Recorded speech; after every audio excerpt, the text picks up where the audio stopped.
Hey guys, this is Dan again from Generation Y, and I would just like to spend this time in this video explaining why Rand Paul's foreign policy is the foreign policy we should actually be following. And, I hear a lot of your, Republicans and conservatives saying he's an isolationist, he's this, he's that, we're going to be weaker.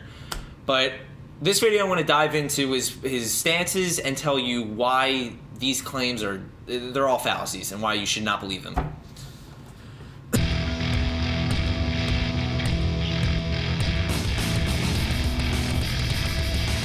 So the first one I want to talk about is regime change. And, Rand Paul has been extremely vocal, probably the only one in the Senate, actually, who has been vocal about saying toppling dictators, though it sounds great, it's not always the way to go. Because, what we're seeing right now in Syria, at least, is we have two sides of evil. We have...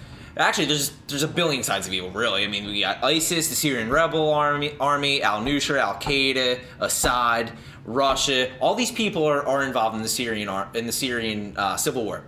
And what Rand's saying is really just, let's pull back. Let's not worry about it. It's none of our business.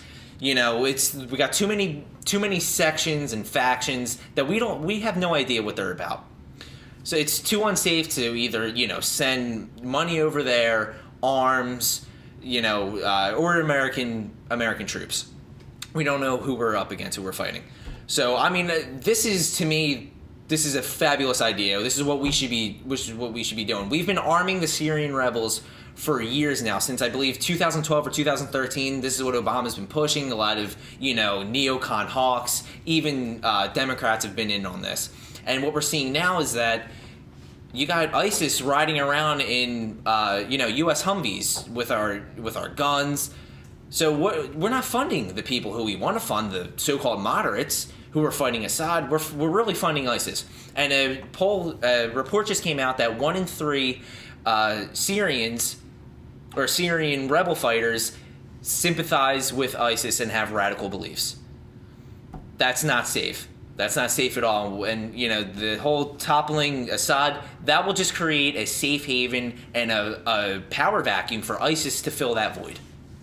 And we saw that in Iraq. We're seeing this all over the Middle East now. Whenever we topple, a dictator, it winds up backfiring and, turning around right in our face. And you have these countries who hate us. We have radicals rising up. This is what happens. It happened in the 80s when we were in Afghanistan, defending the Mujahideen against the Russian aggressors.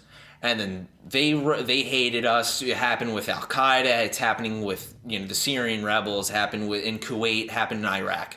Another thing I like to use as an argument against these people who say that Rand's foreign policy is isolationist is isolation is essentially just cutting out all communication and really just being self-sufficient, which everyone knows in a global society, in a global economy, you cannot be self-sufficient as a country. It does not work. That's why we have trade, so why we have allies, really. So Rand, in the debates, if you guys watched, he was really the only one who said that he wanted to keep communication open with Putin in Russia, with Iran, while other candidates like Carly Fiorina and then hopeful Scott Walker were saying they would rip off, and even Ted Cruz were saying they would rip up the Iranian agreement. We should not be talking to these people, which, the Iranian agreement was a horrible deal. We got nothing out of it. But I think Rand was definitely correct when he said that we should be opening talks with these people and trying to, be diplomatic. I have no problem with that. That's how Reagan won the Cold War. He never closed communications with Gorbachev. Never. Another point was a couple years ago when we opened up trade and took off our embargo from Cuba, Senator Marco Rubio criticized Obama for doing this.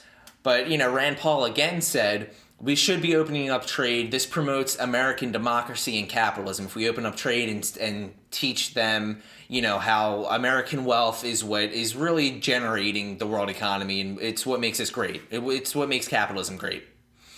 And, he was criticized for this by Marco Rubio, who, for being a hawk, and everybody thinks that he's for, he's not an isolationist. You would think that he'd be for this, but he wasn't. And Rand Paul, took heat for that. And he stood by his guns and said, we should be trying to communicate with these countries and, again, trying to lift embargoes. And to go back with the whole Syrian crisis right now and what is going on there with their civil war, there are so many players right now who are trying to fight against ISIS, or at least say they do. You have Russia, who are, they're very invested in defeating ISIS because they want to prop up Assad. You have China, who also want to defeat ISIS. You have, there's rebel armies who are fighting against ISIS. You have the Kurds fighting against ISIS. So many people are fighting against ISIS.